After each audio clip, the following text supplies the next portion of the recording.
세상에는 잘난 사람, 못난 사람, 가진 사람, 못 가진 사람, 높은 사람, 낮은 사람, 똑똑한 사람, 그렇지 못한 사람, 나이 든 사람, 젊은이 다 있지만 모든 사람을 하나로 묶는 공통점은 사람들은 다 약하다는 거예요. 그래서 어떤 신학자는 인간의 연약함을 피조물 다움이라고 정의를 내리기도 했습니다. 성경은 우리들의 모습을 질그릇 같다라고 이야기를 했어요. 깨지기 쉽다는 거예요. 너무너무 약하다는 거예요.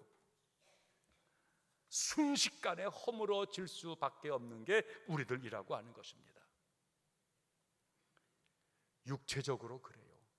운동하고 나름대로 나를 단련시켜서 우리가 강한 나를 만들어 보려고 하지만 작은 바이러스 하나에 그 장정이 순식간에 쓰러지는 일들이 보여지는 거예요. 우리가 코로나19라는 혹독한 시간을 경험하면서 인간이 별거 아니라는 것을 깨달은 거 아니겠습니까? 뿐만이 아닙니다. 사람은 정신적으로도 매우 연약합니다. 누군가의 말 한마디에, 누군가의 눈짓 하나 무시함에 내 마음 다 무너져서 분노와 억울함과 마음속의 괴로움으로 밤을 지새는 일들이 우리 가운데 종종 벌어지는 거예요. 겉으로 볼 때에 건강하게 보이는 사람일수록, 강하게 보이는 사람일수록 정서적으로 약한 사람들이 의외로 많이 있습니다. 사실 강한 척 하는 거지요. 강한 게 아니에요. 개들도 소리치는 개는 별거 아니에요. 지가 무서운 거예요. 세계를 정복했던 나폴레옹, 그도 집에 들어오면은 자신의 삶의 고독을 견딜 수가 없어서, 외로움을 참을 수가 없어서 아내의 무릎에 얼굴을 파묻고 종종 울었다고 합니다. 인간은 영적으로도 연약한 존재예요. 시험과 도전을 받지 않는 사람들이 어디 있습니까? 그 사람 반듯한데 돈 앞에만 가면은 비굴해지는 사람들이 있어요.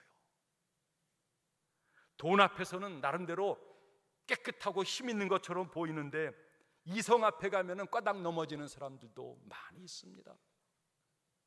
이성 앞에서는 나름대로 체면체리고 괜찮은 것처럼 보이는데 명예 앞에서는 꼼짝 못하는 사람들이 많이 있습니다. 똑똑해 보이는데 기도하지 않습니다. 기도 열심히 하는데 교만하기 짝이 없습니다. 충성하는가 싶은데 실제로는 물질 쓰는 일에 인색한 노랭이 같은 사람들이 있어요. 그만하면 감사할 일이 너무나 많고 날마다 하나님께 충성 헌신해야 되는데 그리하다가 언어 생활 제대로 못해서 실족해 넘어지는 사람들이 많이 있습니다. 삶이 받쳐주지를 못하는 거예요. 사람들은 다 연약합니다. 성경에서 하나님은 사랑이시다, 저는 이 말을 그렇게 이해해요. 하나님께서 연약한 인간을 대하시는 태도 속에서 하나님은 사랑이시다, 저는 그렇게 고백을 합니다. 세상살이가 무서운 것은 그래도 약한 자가 불쌍하다, 자, 안 됐다, 길도 비켜주고 양보도 하고 그를 우대하고 그런 사회는 살만해요. 그런데 약한 자를 숨기려고 그러고 약한 자를 무시하려고 그러고 약한 자를 마치 뭐 취급하듯 깔보려고 하는 그 사회는 정말로 힘들고 어려운 거예요. 그런데 하나님께서는 약한 자를 귀하게 여기세요. 성경 창세기에서 요한계시록까지 읽어보면은 하나님 앞에서 교만한 자, 또 힘있고 권세 있는 자, 체하는 자, 대단한 자, 그런 자는 종종 하나님이 경고도 하시고 질책도 하세요. 근데 성경에서 하나님의 약한 자, 죄인임을 인정한 자, 무릎 꿇은 자에 대해서만큼은 하나님은 다 포용하시고 다 용납하시는 것을 보는 거예요. 그래서 하나님은 사랑이시다 라고 말하는 거예요. 하나님은 연약함을 나무라지 않습니다. 연약함 때문에 오히려 더 우리에게 자비와 긍휼을 베풀어 주십니다. 자신의 육체의 가시 때문에 괴로웠던 바울의 이야기를 기억하시죠? 육체의 가시로 힘든 거예요. 너무너무 힘들어서 이거 씨름하다가 바울이 깨달은 것이 있지요. 내가 약할 때가 온전해질 때이구나. 내가 약할 때가 오히려 강할 때이구나. 자신의 약함 때문에 찾아오신 주님, 자신의 약함을 품어 안으시는 주님을 깨달으면서 거기서 내가 건강해졌다라고 바울은 고백하는 거예요. 그러니 자신이 연약하다라고 하는 사실 때문에 난 안 돼, 나는 실패했어, 그리 말하지 마십시오. 내가 약하기 때문에 나는 신앙생활 실패자야, 그렇게 말하지 마십시오. 내가 약하기 때문에 나는 더 이상 성공적으로 할 수가 없어 라고 말하지 마십시오. 연약할 때 하나님이 도우세요. 연약할 때 다시 시작할 수 있고, 연약할 때 하나님께서 여러분들을 더 귀하게 만들고 계십니다. 연약함 때문에 하나님 만날 수 있는 기회가 된 거예요. 오히려 연약함 때문에 하나님 앞에 감사하고 살 수 있게 되어지는 거예요. 연약함이 없다면 사람들이 감사를 잘 모를 거예요. 연약함 때문에 하나님을 진실로 의지하는 자로 살게 되어지는 것입니다. 이렇게 우리의 연약함을 하나님 앞에서 가지고 올라가서, 하나님 제가 불쌍해요, 저를 좀 도와줘야 되겠네요, 나보다 나를 더 잘 알아서 말할 수 없는 탄식으로 내 연약함을 위해서 기도해 주시는 분이 성령님이 되신다는 거예요. 자, 26절 말씀, 26절 시작. 이와 같이 성령도 우리 연약함을 도우시나니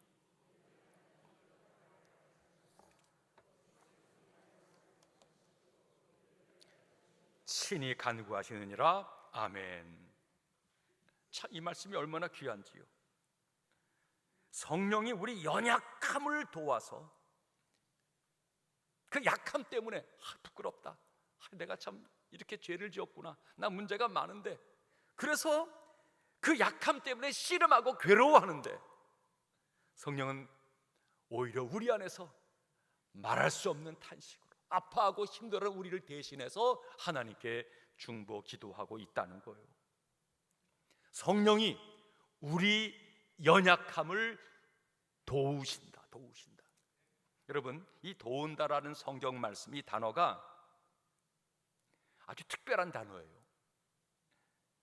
성령이 우리를 도우시는 그 도우심이 얼마나 신비로운지 당시에 사용되어지는 단어들로는 잘 표현이 안 되었던 것 같습니다. 그래서 헬라어의 세 단어를 한 단어로 묶어서 성령이 우리를 어떻게 도우시는가를 설명한 단어가 여기 성령이 우리를 도우신다는 단어예요. 여기 도움다라는 단어가 헬라말로 순 안티 람바노마이라고 하는 단어예요. 순 안티 람바노마이. 이 순이라고 하는 단어는 영어로 표현하면 with, 우리 옆에, 우리와 함께, 그런 뜻이에요. 또 안티는 여러분 잘 아시죠? 안티바이러스, 안티모, 적이란 얘기죠. 건너편이에요. 저 멀리 상대 쪽에 있다라는 얘기예요. 내 힘이 닿지를 않는 거예요. 내가 감당하기 어려운 거예요. 그게 안티예요, 안티. 그런데 람바노마이, 이것은 번쩍 들어 옮겨 놓다라고 하는 단어예요. 이 세 단어가 합해 있는 거예요. 그러니까 순 안티 람바노마이, 이런 해석이죠. 우리는 감당하기 어려운 문제를 만난 거예요. 그 무서운 적, 내가 이겨내기 쉽지가 않아요. 그런데 나와 함께 하시는 성령님께서 그 문제 앞에서 나를 번쩍 들어서 나를 건너가게, 이기게 하셨다는 거예요. 이게 돕는다라고 하는 말의 뜻입니다. 한번 상상해 보십시오. 우리 인생 거니는 중에 벼랑간 내 가는 인생 여정에 큰 바위가 턱 가로막고 있는 거예요. 삶의 질병과 실패와 낙담과 여러 위기가 큰 바위로 내 앞을 가로막고 있는 거예요. 앞이 안 보여요. 캄캄해요. 갈 수가 없어요. 답답해요. 바로 그때 누군가 내게 찾아와 주어서 내 앞에 있는 그 스스로 해결할 수 없는 그 어마어마한 그 바위를 번쩍 들어서 나를 피하게 해주었다는 거예요. 그게 사라지고 나니까 길이 보이는 거예요. 이제 앞날이 보이는 거예요. 내 할 일이 보이는 거예요. 순 안티 람바노마이, 성령께서 도우신다는 거예요. 오늘 인생의 무거운 짐 때문에 쩔쩔매며 답답함으로 이곳에 오신 분들 계십니까? 주님께서, 성령님이 여러분의 그 무거운 짐을 옮겨 놓아 주시기를 축복합니다. 영적으로 실패한 자리에서 안타까워하며 당황해 하시는 분들이 계십니까? 날마다 반복적으로 똑같은 죄를 범함으로 실패의 언덕을 넘지 못해서 마음 상하고 괴로워하는 분들이 계십니까? 순 안티 람바노마이, 성령께서 여러분을 도우시기를 축복합니다.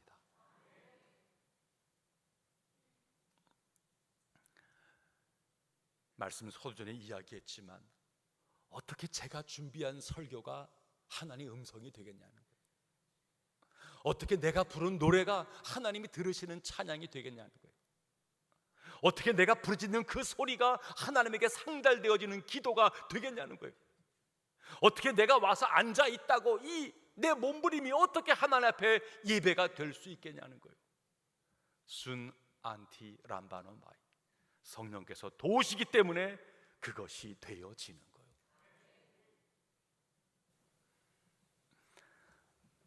오늘 하나님 말씀을 듣는 중에 성령의 음성이 들려지기를 축복합니다. 일부 예배 이 말씀을 전했더니 한 권사님이 나오시면서 손을 붙잡고 눈물을 흘립니다. 오늘 목사님 주신 말씀이 저를 위한 하나님의 음성이었어요. 감사해요.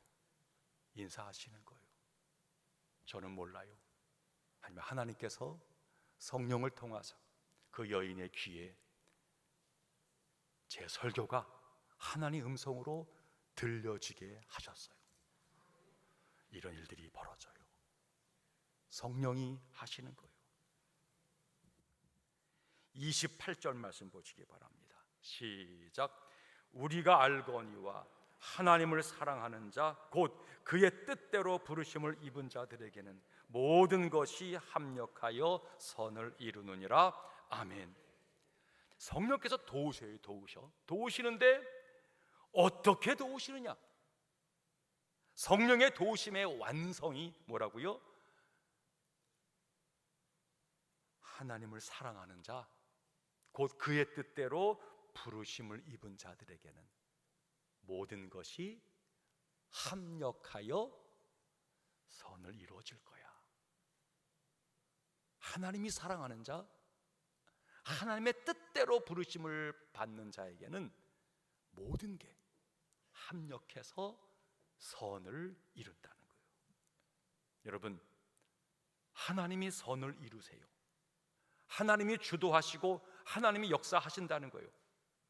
사실 온 세계가 얼핏 바라보면은 사람들, 영웅들, 무슨 제도, 법 이것들이 세계를 움직이는 것처럼 보여지는 거예요. 아니요. 그 영웅도 있다가 사라져요. 그 법도 그 제도도 있다가 폐해지는 거예요. 나아가 나라들도 흥망성쇠가 있는 거예요. 그런데 하나님은 그 모든 것들을 다스리시는 거예요. 온 우주의 질서가 하나님 손에 있는 거예요. 하나님이 다스리고, 하나님이 선하신 당신 뜻을 이루고 계십니다.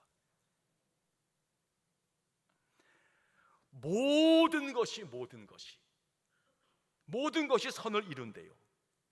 여기 모든 것이라는 것은 하나님의 사랑하는 자에게 주어진 그야말로 모든 것이에요. 구체적 우리 삶의 현실을 가리키는 것입니다. 내 삶에 주어진 것 가운데 우연은 없다는 것이에요.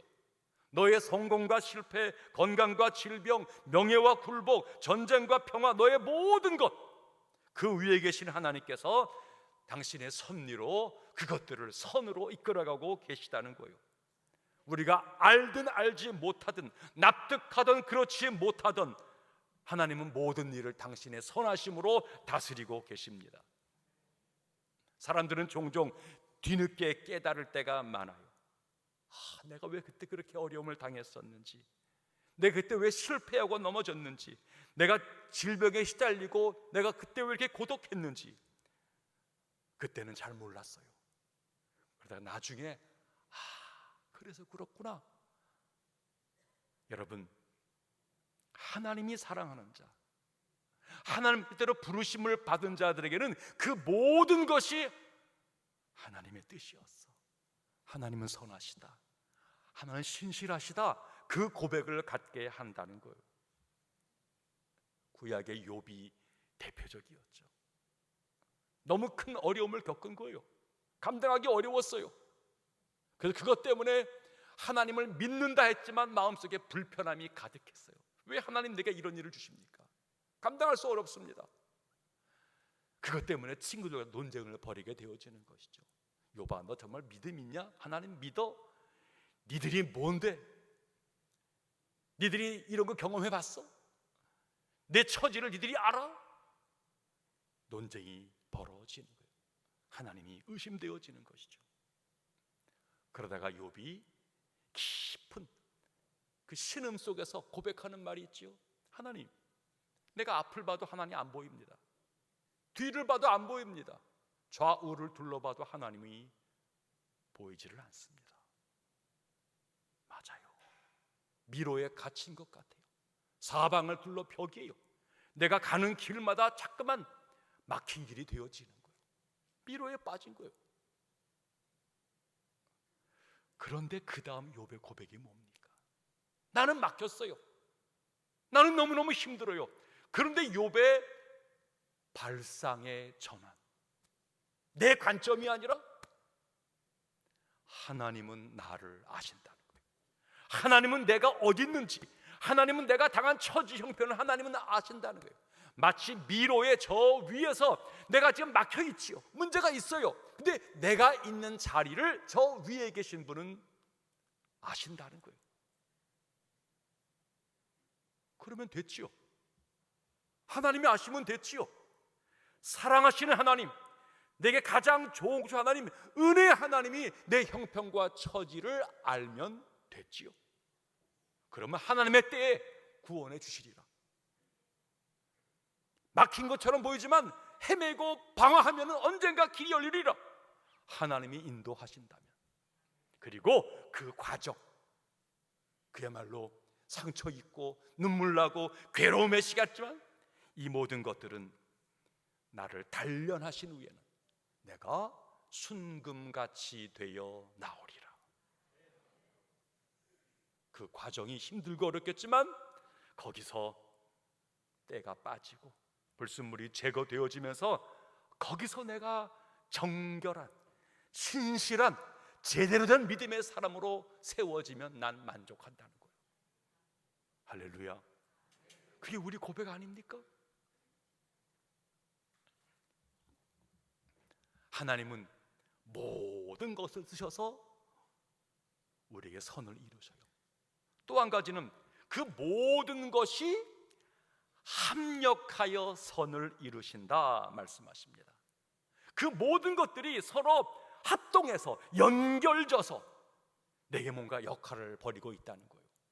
선과 악이 뒤엉켜 있어요. 이것이 합력해서 내게 역사하고 있다는 거예요.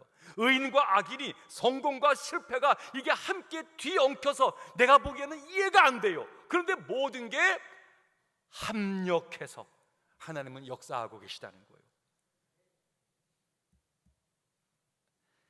경랑이는 바다를 생각해 보십시오. 바다가 좀 고요하고 잔잔해져야 좋은 거 아닌가? 사실이 아닙니다. 왜? 바다 밑까지 전부 다 뒤집어 놓는 듯한 극심한 풍랑이 왜 필요한 것입니까? 여러분, 그런 풍랑이 없으면 깊은 바닷속 물고기는 살 수가 없다는 거예요. 바닷속에는 많은 생물들이 살고 있어요. 그것들이 살아가려면 다량의 산소가 공급이 되어져야 합니다. 이 산소를 깊은 바닷속으로 공급해 주려고 하면 때때로 바닷물은 뒤집어 엎어져야 한다는 거예요. 오묘한 신비죠. 사실 고요한 바다는 죽은 것이라는 거예요. 바다가 고요하면 저 깊은 생물들은 신음하게 되어진다는 거예요. 생명이 존재할 수 없는 거죠. 해일이 인다, 거센 파도가 인다, 불편함이 있어요. 어려움이 되어져요. 그러나 하나님은 바다를 살리고 생물을 살리고 우주를 살리는 과정에서 그 일도 사용하시는 거예요. 우리는 어떻습니까? 언제나 편하기만을 바라고 있지는 않습니까? 특히나 자식을 위한 어머니의 소원이 그럴 때가 있지 않습니까? 하나님, 우리 자식 무사하게 해주세요, 편안하게 해주세요, 시험에 붙게 해주세요, 칭찬 듣게 해주세요, 성공하게 해주세요. 여러분, 다 잘되게 해달라. 이 소원 다 이루어지면 어찌 될까요? 죄송합니다만 그런 자식은 쓸모없는 자식이에요. 자기밖에 모르는 자식이에요. 남을 돕거나 세상을 이롭게 할 자들은 결코 아니에요. 평탄한 것만으로는 아무것도 할 수 없습니다. 오르락내리락 쉽지 않지요. 눈물 나지요. 땀 납니다. 거기서 살아나게 되어지는 거예요. 역경과 순경, 폭풍과 고요함, 밤과 낮 합력하여 선을 이룹니다. 이 모든 것이 주님의 손에 붙들려 있고 하나님의 손에 들여지게 되어지면 합력하여 선을 이룹니다. 신자의 기도는 내가 지금 당하고 있는 내 고난과 어려움, 동시에 내가 소망하는 좀 잔잔하고 편안한 것, 그 두 가지를 이거는 필요 없고 저것만 주세요라는 것은 좋은 기도일 수 없다는 거예요. 모든 것을 하나님께 올려드리는 거예요. 이것도 쓰시고 저것도 붙잡아 주어서 단지 맨 마지막 하나님의 뜻이 이루어지기를 소망합니다. 주의 선하심이 나타나기를 기대합니다. 우리는 그렇게 구한다는 거예요. 사랑하는 성도님들, 성령님은 우리를 돕고자 하세요. 돕고자 하시는 성령님 앞에서 괜찮아요, 아무 문제 없어요, 건강해요, 자기 의의를 붙들거나 자랑하거나 교만해서는 도움을 받을 수가 없어요. 여러분, 하나님 앞에서는 벌거벗는 게 부끄러움이 아니에요. 진짜 사랑의 부모님 앞에서는 상처와 허물을 보이는 게 이상한 게 아니에요. 사랑 앞에서는 어려워요. 그러나 우리 연약함을 도우시는 성령님에게 우리 허물을 올려드리는 거예요. 그러면 그분은 말할 수 없는 탄식으로 내가 나를 아프고 내가 나를 더 고통스럽게 여기는 것보다 그분은 더 고통스럽다는 거예요. 마치 자식이 아프면 어미가 더 크게 아픈 것처럼, 내가 아픈 건 아니지만 그 자식의 통증과 문제가 내게 더 큰 고통이 되어지는 것처럼 성령님은 우리 약함을 올려드릴 적에 더 크게 아파하신다는 거예요. 그리고 바로 성령님, 그분을 보내신 하나님이 성령의 마음을 헤아리는 거예요. 성령의 마음. 우리의 기도가 아니라 우리의 기도를 받으신, 우리 약함을 아시는 성령께서 아파하는 마음으로 하나님 아버지와 삼위일체 연결이 되어져 있는 거예요. 그 성령이 우리를 대신 아파하시는, 그 뜨겁게 눈물 흘리는 그분의 공명하심, 거기서 하나님이 우리의 소리를 크게 들으시고 우리 형편을 안타까이 여기시고 거기서 하나님의 치유와 구원이 벌어진다는 거예요. 그래요. 숨기거나 감추는 게 아니라, 괜찮고 문제 없다라고 괜히 뒤로 물러서는 것 아니라, 제가 죄인입니다. 제가 약합니다. 제가 문제가 많습니다. 성령님, 나를 긍휼히 여겨 주시옵소서. 이 고백 속에 치료하시고 위로하시고 해결하시며 능력 주시는 성령의 은혜, 하나님의 은총을 누리며 살아가는 우리 모두 되기를 축복합니다.